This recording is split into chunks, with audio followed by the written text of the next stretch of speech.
slow. Yeah, it's live now. You can start. Okay.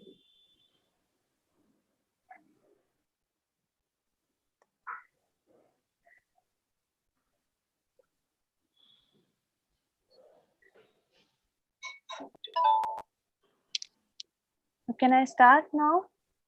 Yeah. Okay. Chirag, you put your camera on, and Ashik, can you make him the spotlight on him, please? Camera's on. Yeah. Okay. So, hey guys, I would like to introduce a very special person who I've already seen once, and at that time it was really nice watching him speak, and I was so excited when they said that he's going to come back. So Chirag is a physicist turned climate scientist, holding PhDs in both subjects. He is a co-author in a major upcoming report called Assessment of Climate Change over the Indian Region, which is India's first climate assessment report, analogous to the IPCC Global Scale Report. His interests span climate change science and impacts. He works at the Indian Institute of Tropical Meteorology. And I am super excited to know what he is going to talk about, because the first presentation he made was so interesting, and I know he must be having something really interesting right now also. So without wasting any more time, I'm going to pass it on to Chirag. Yes. Thanks a lot, Meher. And thanks to the entire Fridays for Future team for inviting me today. All right. So the title, If Only the Problem Was Only Fossil Fuel Emissions. What I'm going to do is to argue that our problem is typically, seen as one of carbon emissions, at least in the climate action movement. But in fact, it's much larger than that. And of course, this is recognized, but I want to sort of push home the point or drive home the point today. I'm going to switch off the videos so that there is no problem with lag. All right. And you can see my presentation properly, Meher? No problem? Yes, I can. Okay, great. So let's look at this. The total number of confirmed COVID-19 cases globally, all right? This is how it went. This is the data. So you have January 21st, March 21st, that's 2 months later. And our COVID cases went from, practically zero to about 200,000, 2 lakhs. Look what's happened over here. From the 21st March to, about 15 to 17 days later, it shot up from 200,000 to about 1.4 million. Okay, so 2 months to go to 200,000, and then about 15 odd days to go up to 1.4 million. Why is that? See, this is the nature of exponential growth, and that's why a pandemic like this, which grows exponentially, is such a problem. What has happened here is we have doubled, okay, and that's the nature of exponential growth. The amount of time it takes for doubling is constant. So the time it takes to go from 1 case to 2 case and from 2 to 4 will be the same. At this point, it doesn't look too scary. But by that same logic, it goes from 200,000 cases to 400,000 cases in the same time, which in this case happened to be about 5 days. And then from 400,000 to 800,000, only 5 more days. And then from 800,000 to 1.6 million, only 5 more days. And that's the nature of exponential growth. In fact, if we had allowed COVID-19 to just continue without doing all the things we did, extreme measures, if you calculate it by doubling of 5 days, it would have taken about 4 or 5 months to spread to the entire population. And that's why something like this needs dramatic action. So, okay. So allowing COVID-19 to grow exponentially, and that's the typical shape of your exponential curve, is unsustainable, which is why we needed these extreme social distancing measures to flatten out the curve, a phrase that all of us have become very familiar with. Now, why am I talking about this? Let me switch subjects to sort of the big global crises that human actions have been causing. So here's the problem. Our resource use has been growing exponentially. And let me show you what some of these look like. The one that we probably are most familiar with, especially the crowd that's probably listening today, is fossil fuel consumption. Okay, look, from 1800 until today, slow, what looks very slow, and then this takeoff. Okay, around the 1950s, which is right after the Second World War. Okay, so a typical sort of in a mathematical sense, a beautiful exponential curve. Here's the metal production of the world. Again, slow around the 1950s, takes off. Okay, I mean, the whole thing is exponential, but sort of the sharp rise starts around the 1950s, as we saw before as well. Plastics production. Okay, again, takes off, it's exponential. Okay, freshwater use. Once again, from 1901 to present day, after the 1940s, close to the 1950s, there's sharp takeoff. So all of these physical resources and more, by the way, they're all growing exponentially. And these have consequences. And the consequences are pollution. So fossil fuels has been rising exponentially. So you would expect carbon emissions to rise, greenhouse emissions to rise exponentially. And that is exactly what's happened. So what you're looking at here is carbon dioxide emissions. As you can see, unsurprisingly, right around the 1950s, this takeoff. And this, by the way, everything is at the global level. Okay, I'm not disaggregating to country scales here. And today we are at greater than 35 billion tons per year. Okay, and of course, this is rising even now. This data is till 2017. I think we are closer to about 40, 42 right now, at least until last year. Carbon emissions. Then the problem of microplastics in the ocean. This is something I expect that most of you, if not all of you, must know about. Microplastics are everywhere in our oceans. They've gone to deep oceans, they've gone to shallow oceans, the most remote oceans, the trenches. There are microplastics everywhere. And once again, it's grown exponentially, in line with what you would expect, because our resource use has grown exponentially all throughout. Now, the question is, why is this happening? This is happening. This is data. Why is this happening? And the answer is, in a sense, simple. It's the way our economy is growing. This is the world GDP. 1870, that's more or less pre-industrial times, okay, until today. And you can see what's happening here. What was probably about $10 trillion of economy in just after the 1940s, close to the 1950s, has taken off like this. And today we are at closer to $110 trillion of GDP. And this part here, 1950s, the economy takes off, all our resources take off, and our pollution takes off. Now, exponential growth is extremely dangerous. The few examples we know in nature where things grow exponentially, they are disastrous. The COVID spread is one which we are very, very familiar with. Extreme relatability today. Okay, but other examples, cancer growth. Cancer cells are those that start dividing uncontrollably. That division is exponential, and soon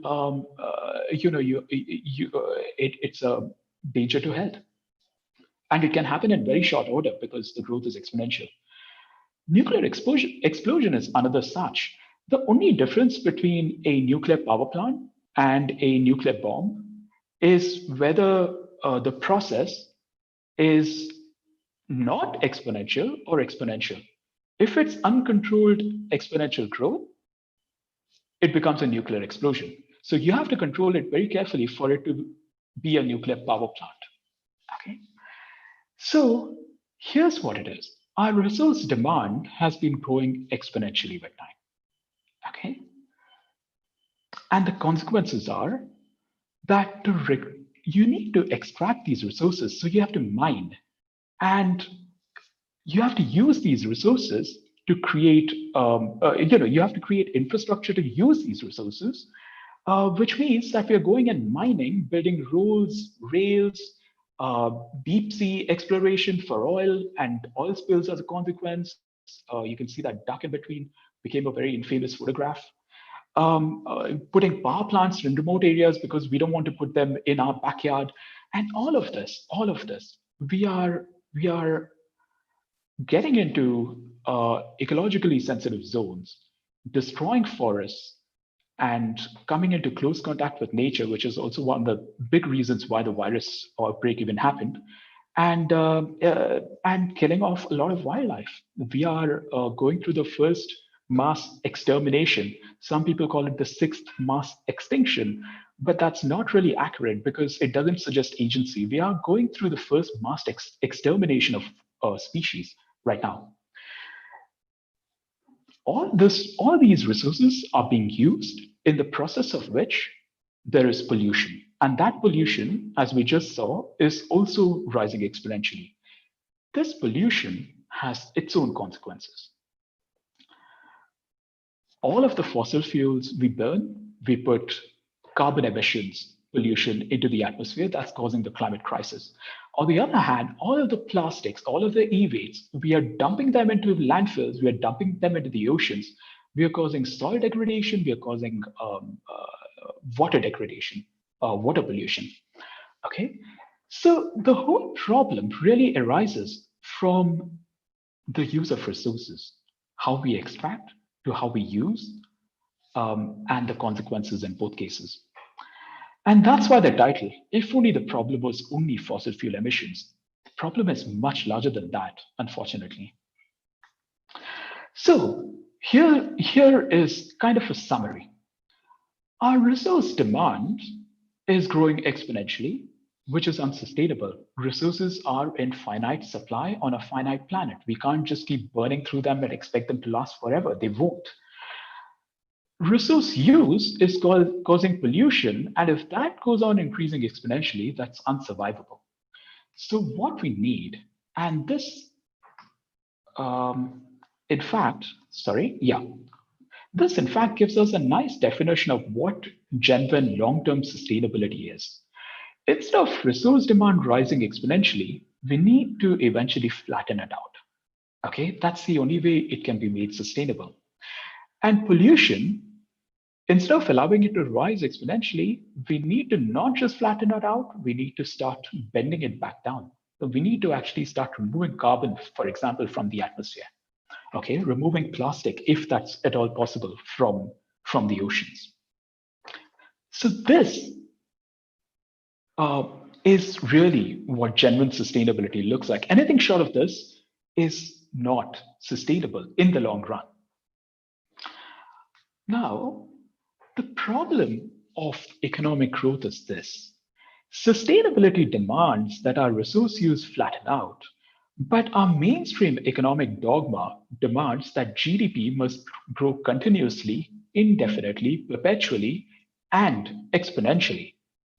But according to the data that I showed you, resource use has gone up exponentially in the same way that GDP has gone up exponentially.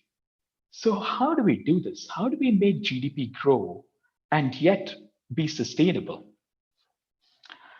And the usual answer to that, if you ask, people that believe in perpetual economic growth, their answer would be we need to decouple economic growth from the use of physical resources.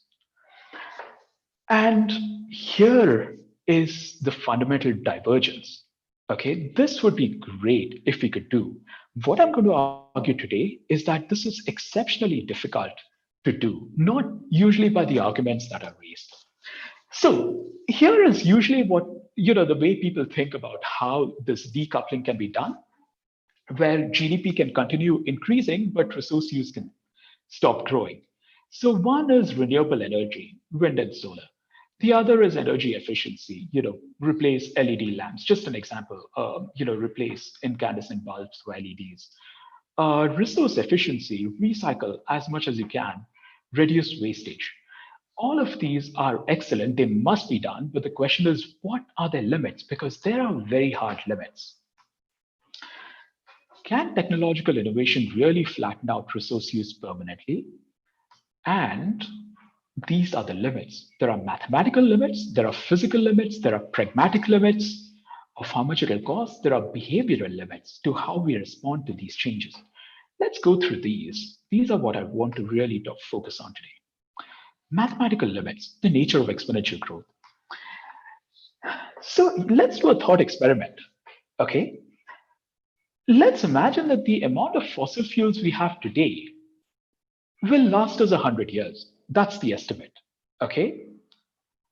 Now, imagine we suddenly discover tomorrow a huge new oil, coal, and gas reserves, so that tomorrow we suddenly have 4 times as much fossil fuels as we believe to have today, okay? So our stock has gone up enormously by 4 times. Now, the question is, how long will this last? Okay, sorry about that. How long will it last?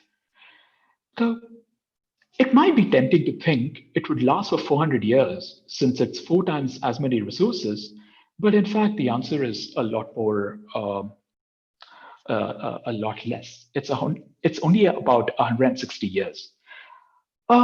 This number is an estimate. I've made some sort of assumptions based on historic data, which is that if our consumption of fossil fuels is doubling at about 2.5% per year, which is in fact what it is currently doing, then you actually double your resource use about every 30 years. Okay, and so to go from uh, resources that are available today that we'll use up in 100 years to 4 times that, it only takes 2 doublings. It goes from 100% to 200% to 400%, just 2 doublings. And so since 1 doubling is 30 years, we'll only get up to 160 years. All these new resources, new fossil fuels will not take us to 400 years. So, and that's the problem of exponential growth,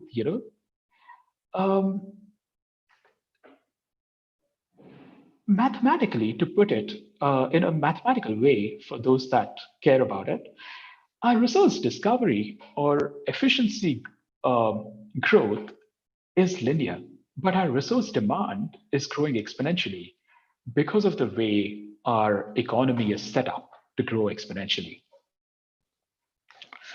Okay. So to reiterate, uncontrolled exponential growth is dangerous. It's dangerous when it comes to a cancer cell or a virus spread. It's dangerous when it comes to resource use. So let's go to the next part. Physical and pragmatic limits that apply to, when we try to reduce resource use, there are physical and pragmatic limits that kick in. And what are these? Let's take an example. In fact, I took this image today. It's a article from a couple of years ago. Mercedes Formula One engine, they reported, hits a remarkable efficiency target. So I want to focus your attention specifically to this. Okay, it's become remarkably efficient. Specifically, it's broken the 50% thermal efficiency barrier for the first time. Now, what does this mean? It means that this is the first time, given a certain amount of fuel that goes into this Formula One car, it's extracting more than 50% of the amount of energy contained in that fuel to power the car. Okay, and that truly is remarkable because normal car engines, in fact, any internal combustion engine, attains only about 30 to 35% efficiency. And you're doing very well when you get up to 35%. Okay. But how much farther can you go? The answer is not much, because the laws of physics, in fact, specifically thermodynamics, it forbids us from ever achieving 100% efficiency. In fact, when you look at this from a basic fundamental physics point of view, you can never ever, even in principle, get up to more than 80% efficiency, which, as I earlier explained, means more than 80% of the energy actually contained in the fuel, okay, which will go into powering the car. You can never get up to more than 80%. And the reason for that is you always waste energy when you try to harvest energy. Always. There is no way to get around that. Now, here's a pragmatic problem. That's the physical limit. Here's the pragmatic constraint. Let's look at what efficiency looks like. Okay, and here I've plotted time and cost, okay, to increase efficiency. You know, up to a certain point of efficiency, 50% efficiency in this case, your rise in efficiency is quite fast. It can be quite fast. But when you go above that and come closer and closer to this theoretical limit of 80%, the rate at which, the speed at which your efficiency rises will slow down. You know, you're getting close to the optimal rate.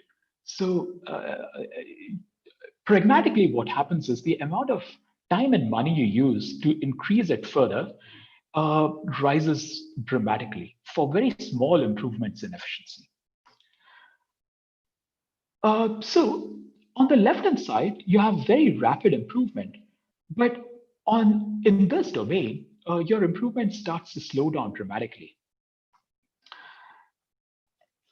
A gas power plant operates on the same principles, essentially, as a car engine. They're all internal combustion engines.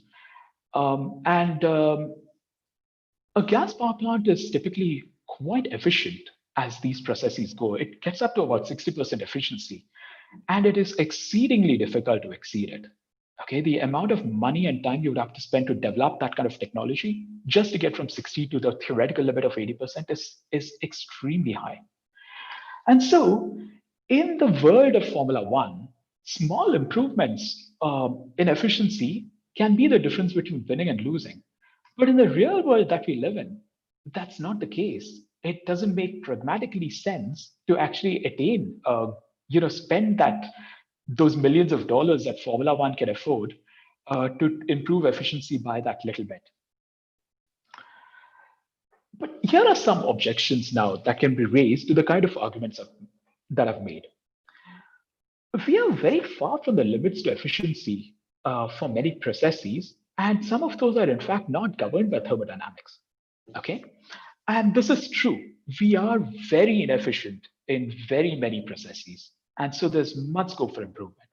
Example, reducing food wastage. Okay, now if we reduced food wastage, we could make huge savings on land and water, which is used for agriculture. Okay, and in fact, globally, this is a rough estimate, about 30% of all food goes waste. Suppose we cut it out completely. Okay, do we save land and water? Yes, absolutely. If the demand for food remained constant, we would actually cut out land use and water use by the same percentage, 30%. But, and this is a really big but, because this is what is happening in real life. If demand grew by 2% per year, which is exponential, by the way, all these gains that we make of reducing our land and water usage by 30%, they will be wiped out by 2035, in 15 years from now. And if the demand continues rising at the same rate, by 2050, we'll be using 50% more land and water than we are using today. And now there is nowhere to go because we are already at 100% efficiency. We are using all the food that we produce, so we can't improve anymore. So as demand grows, resource use grows. Another objection. There are many success stories of technology improving exponentially. And this is also very much the case. Okay. For example, computing power. Okay. Look at this beautiful exponential graph. Starting in the 1970s, the amount of transistors that they could put on a chip of the same size has increased, has doubled every 2 years. That's exponential growth. Okay, which means, and that's basically the same thing as saying your processor power has doubled every 2 years because you've just been able to pack in these elements which actually give you that processing power. Okay, and there are these elements called transistors. And here we are today. Okay, we are at about 20 billion transistors on a microchip, up from 10 billion a couple of years ago. Okay, so 2015 to 2017. That's amazing. Now, the question is, how much longer can this last? How long can this go on? It's gone on for a good 50 years now.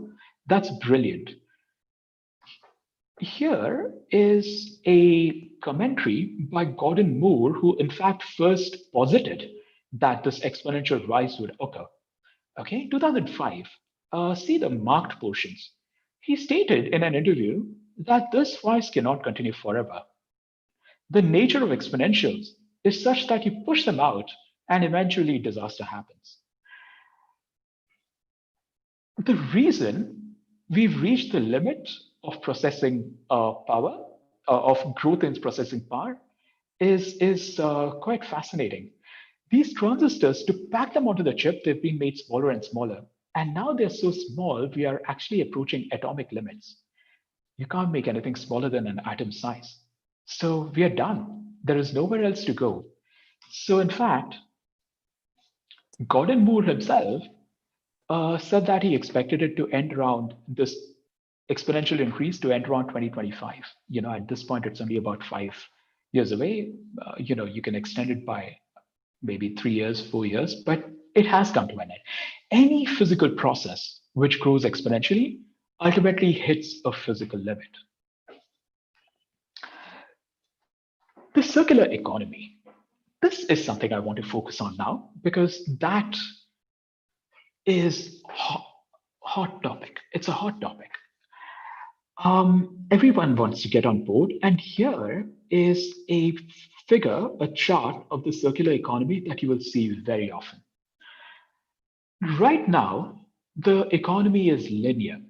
Okay, we take raw materials, we make stuff out of it, and then at the end of use, we dispose it off. Okay, that's the linear economy. This way, the way that they look at it. And people that believe in the circular economy in this way, in this paradigm, you take stuff, you take materials, you make stuff out of it, finished products, our cell phones, our infrastructure, you name it. We use them, then we don't throw them away. We recycle the whole thing extremely efficiently, and then just make new stuff out of it. So we never draw new materials. We always just use materials, recycle them, and reuse it back in the economy. The problem with this picture starts right here. Okay, linear economy. It is not. As I've been, and this is the reason I've been insisting on calling it an exponential. The economy is not linear. Our resource demand is growing exponentially. And here is the sort of the logical consequence of that. Let's imagine that in 2015, our resource demand was this much. Okay, whatever this number is. Now, because our demand is growing exponentially, I might add, in 2016, let's imagine it's gone up to this amount. So it's actually gone up this much. Now, even if you used all the materials, all the resources that we used in 2015 and recycle, let's imagine we could recycle everything. You would basically only have so many resources. All the rest, because of our increase in the demand, is going to be virgin material. We are going to have to extract that. So even if recycling were completely 100% possible and efficient, we would still keep extracting new resources. Okay, so that's one constraint. Here's the other one, a pragmatic constraint. Okay, now what you're looking at over here is the rate of recycling. Okay, and over here we are looking at the amount of energy it takes or the cost we pay, actual money to do the recycling. Now, let's imagine we get up to 70% recycling, okay, of all the materials that we use in our economy. After that, the rate at which we can improve, the speed at which we can improve our capacity to recycle, it will grow pretty rapidly. But as you get closer and closer to 100% recycling, it becomes slower and slower because you're even getting to the limits of technology. So that extra increase just takes a lot, it costs a lot more, it takes a lot more energy. So even before we hit technological limits of recycling, we actually hit sort of pragmatic constraints of energy and cost. Then there are limits to recycling itself. The good news, stuff like glass and metals can be recycled again and again a long time. You can do this. That's technologically possible, physically possible, and certainly technologically possible. But there's other stuff like papers and plastics, which can be recycled only a few times. Okay, so you get up to about 5 times of recycling the same paper, the same piece of plastic, and you've degraded it to the point where it is very difficult to reuse, if recycle rather, if not impossible. And that's because of the way the structure of papers and plastics. They consist of fibers, and these fibers keep shortening in length every time you recycle. And so you recycle them so many times, then you have no option but to chuck them. And stuff like plastic is also extremely difficult to degrade. So eventually that will just keep piling up. So these are just limits to recycling itself. Now, there are again the second law of thermodynamics, physical limits. It sets a limit even in this case. So let's look at a regular phone, in this case, the iPhone. Look at all the materials that actually your iPhone is constituted of: aluminium, carbon, oxygen, iron, silicon, copper, cobalt, hydrogen, chrome, others, nickel, you know, a lot of stuff. Now, when you want to recycle this iPhone, you need to take it apart and recycle each of these components separately. First, you need to recover it from all the users all over the world. That costs energy and resources. Then you need to separate out all of these components, which itself costs energy and resources. Okay.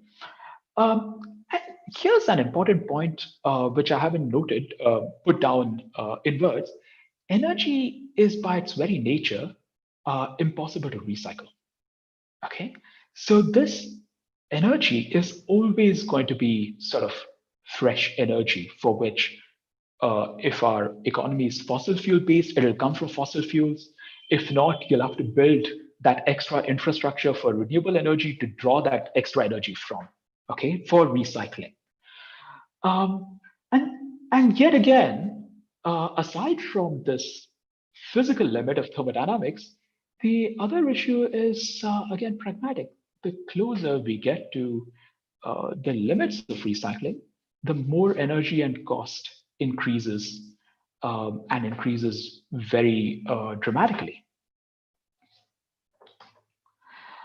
Okay, now aside from all of these others, there are also well-known behavioral limits to which constrain our ability to keep recycling stuff and to reduce resource use through recycling. Let's do yet another thought experiment. Imagine that we have the perfect electric car. It's extremely efficient. It's got a huge battery, so very high mileage. It's solar powered and it's affordable. Now, is that sustainable? Here's something called the Jevons paradox. It's the rebound effect. Now, if such a car were available, we would feel no guilt in buying such a car, which means everyone will want one. Because it's cheap, everyone can get one.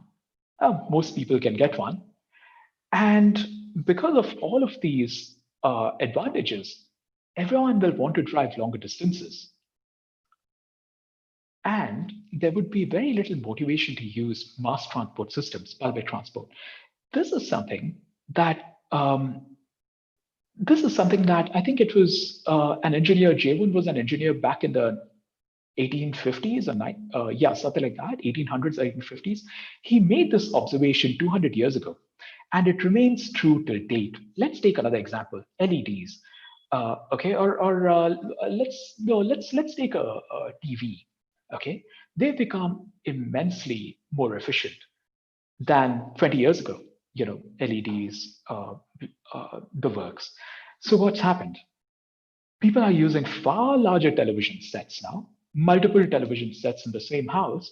And so the energy savings from increasing efficiency get blown away because you're just using that much more. In this process, there is also the problem, there's also the issue of problem shifting. So going back to the example of the car, a car typically weighs about 1 or 2 tons. Okay, that's without passengers. Constructing that is a lot of raw materials. I mean, to be precise, it's a ton or 2 tons of raw materials for one car. It's metals, rare earths for the electronics and batteries, it's plastics, rubber. There's a lot of water that goes into the whole manufacturing process. So, because your car is running on renewable energy, your carbon emissions might drop. Okay, so that's great. But what happens then is because of the Jevons paradox, your resource demand just keeps increasing. All of these physical resources, because more and more people will want to buy these cars and use them more, which still remains in the unsustainable paradigm. In fact, we might be shifting the problem even less than we think, in the sense that we might be making even fewer gains than we think. Remember that the car may be running on solar power, okay, or whatever, renewable energy, but the way we make it, the resources come from increased mining, which means soil pollution. The way we use it, cars have to run on roads, bridges, etc., etc. Which means a lot of infrastructure construction, air pollution. Where we dump it, okay, all of those plastics, all of the stuff that can't be recycled or be recycled only a limited number of times, we'll throw it in the water. Eventually, it'll find its way into the ocean. It may find its way into the soil. All of that is soil and water pollution. So we may, in fact, be making even fewer gains than we would think without this context. And here's the provocative question. If we drive billions of solar-powered cars on roads which run through the western Ghats of the Amazon, do we really cause any less damage? And in fact, probably the most pragmatic argument that I'm going to make, after which I'll conclude, no country has even managed to slow the use of physical resources, leave alone completely decoupling them. Okay, so in fact, a very important study, which I'll show you in the next slide, has shown that even those countries, which is basically the global north, European, North American, the likes, very often they would argue that the amount of resources they're using, despite their economy growing, has flattened out. Okay, their economy continues to grow, their resources are not. That is not true. If you completely, fully account for trade, they have not even reduced the rate at which their resource use is growing, leave alone flattening it out completely. Okay? What has happened is they've simply offloaded their manufacturing, which requires raw materials, to developing countries. And so the pollution from mining and manufacturing is also offloaded to the developing countries. And because of that, when you don't account for all of that completely, fully, it looks like industrialized countries have managed at least relative decoupling. Here's the paper. Please read it, all those of you that are interested. It's called The Material Footprint of Nations. It's a paper called PNAS. It's a very highly cited paper. And here's what it looks like. I've just highlighted a couple of points. Look at this here, the stuff that I've marked. Achievements in decoupling in advanced economies are smaller than reported or even non-existent. Okay, and that's because in this paper they've accounted for trade flows in a much more complete way. Where does all this leave us? Okay, before I go to the next slide. Historically, there is no evidence that decoupling has happened. Even what's called relative decoupling, which is that the use of resources has slowed down. Even that's not happened even in the industrialized countries. And then there are all these arguments, from physics, from mathematics, from a very pragmatic point of view, from a behavioral point of view, all of which tell us that it is exceedingly difficult to attain genuine long-term sustainability from technological innovation alone. However, none of this is to argue that we shouldn't do everything we can to make our economy more circular. The fact is, we are not recycling enough. Many of our processes are very inefficient, and we waste a lot. So we have to do all that. But that's not going to be enough in the long run, is the argument I'm making. So, parting thoughts or conclusions, summary. All of these terms that are thrown around, sustainable growth, green growth, the circular economy, they're basically all get out of hell free cards.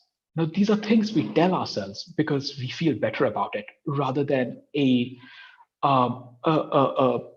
sort of objective assessment of whether and in what circumstances, to what degree is this actually possible.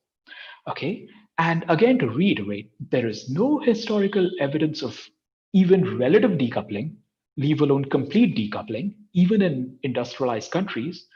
And there are all of these reasons, physical, mathematical, logical, pragmatic, behavioral, which really challenge the prospects for long-term sustainability from technology alone.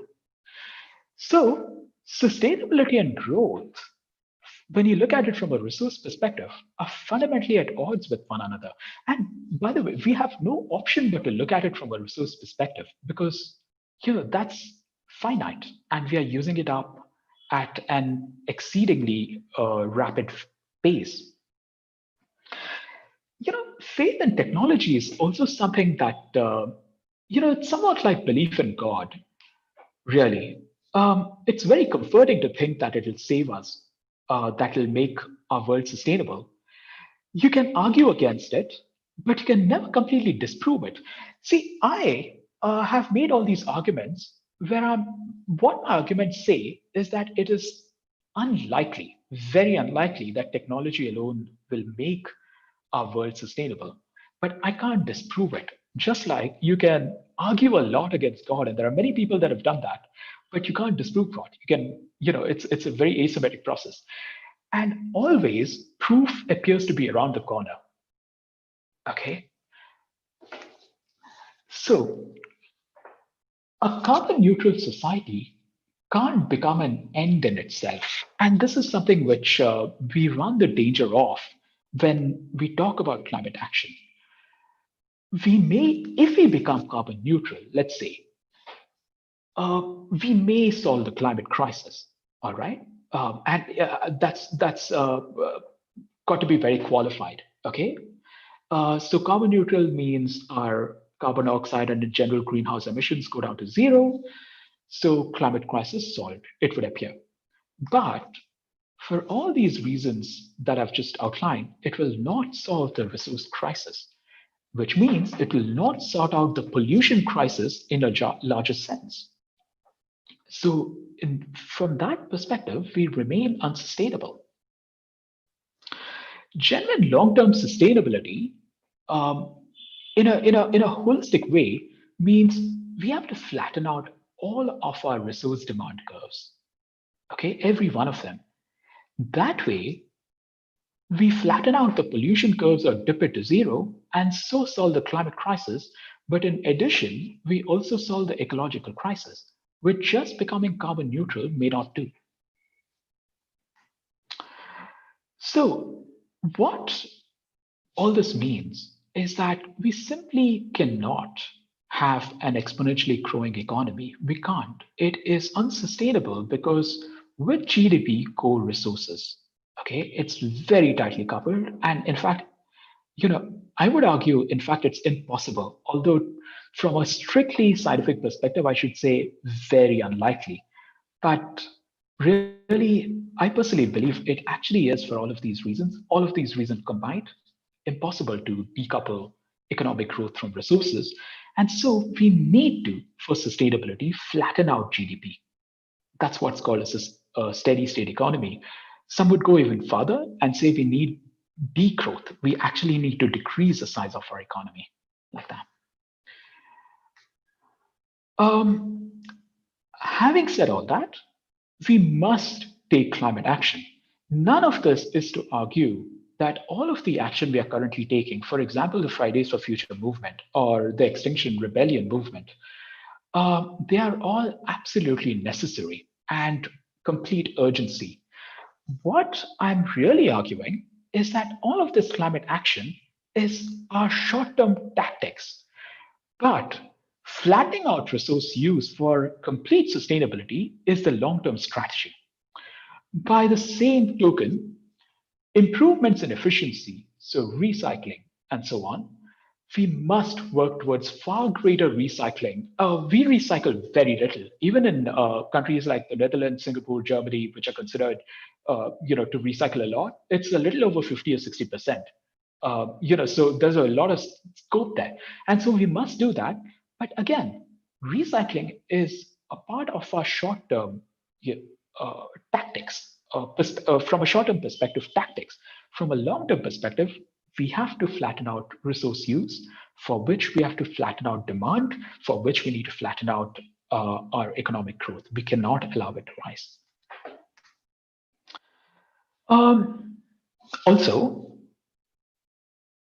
growth in moderation is in fact essential because we have basic necessities, food, water, education, health. All of these are essential. And to that degree, growth is important. It's essential. The problem is that the mainstream dogma necessitates perpetual, endless, exponential growth with absolutely no internal limits or any concept of sufficiency. So it comes down to growth for the sake of growth, and that is the problem. And the last thing is somehow, in a sense, almost to ward off the difficult questions from economists.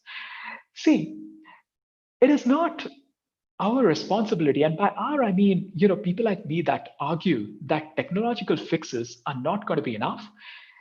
It's not our responsibility to prove definitively that technological fixes will not make us sustainable. Okay, what really must happen is that economists who believe in infinite exponential economic growth, it's their responsibility to prove definitively that technology can definitely decouple economic growth from resource use. Okay, I don't know if I was very clear. It's not for me to, I can argue about plausibility. I can argue and say that technological fixes will not be enough, but I don't have to prove anything.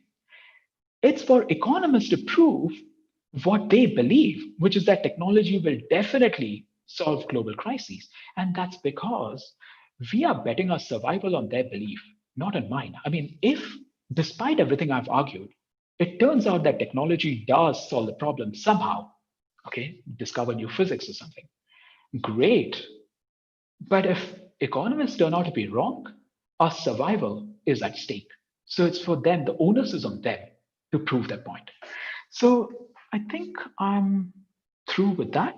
So I think I'll leave you with this last provocative thought, really, on the basis of everything I've said. It's that the electric car must fail.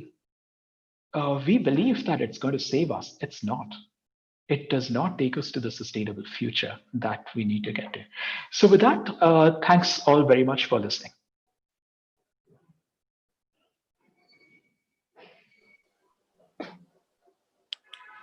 So thank you so much, Chirag. I think I really enjoy, as in, I don't think, I really did enjoy that, because I think this is what we really need to talk about. Because along with what we are doing at Fridays for Future, I think this is something that is so important, and we need to really start listening to people who say these things, because like you said, what we are doing is climate action, and it only helps to a certain level, but we need to also take this into consideration. And I really liked it. I liked everything that you said.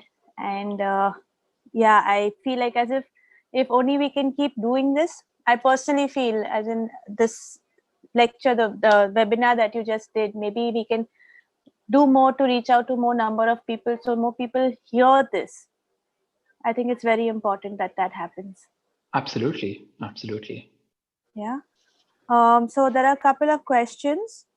So this is was asked in the first 7 minutes, where she asked, don't we also need to look at resources demand to fall for it to be sustainable? So I think it was those, yeah, go ahead. Well, absolutely. And I think that's basically what I argued throughout my talk. Really, we need resource demand to drop. And the way it's tightly coupled to our economic growth, we need our economic growth to drop. So I couldn't agree more. In fact, my whole point of sort of talking about this topic is to convey just that. Yeah, yeah. Okay. Can economic tool like carbon trading help in reducing emissions or promote carbon sequestering?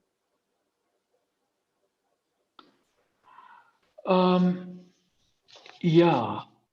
So can carbon trading help reducing emissions or sequestering?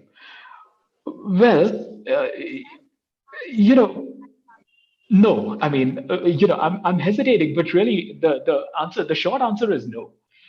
Uh, Carbon trading, as I understand it, means that you have a certain capacity for emitting carbon. You're given a certain quota. And if you emit less than that, you can pass it on to others. So you sort of trade in carbon. At least that's how I understand it. I hope I'm not mistaken. Uh, but then, if you look at it from a resource perspective, suppose you do this, and suppose you sort of stall global warming to a certain degree, okay, to a certain degree. Still, as long as your demand keeps increasing, your resources keep increasing. So you will never become sustainable, even if you believe that you could stall global warming to a degree.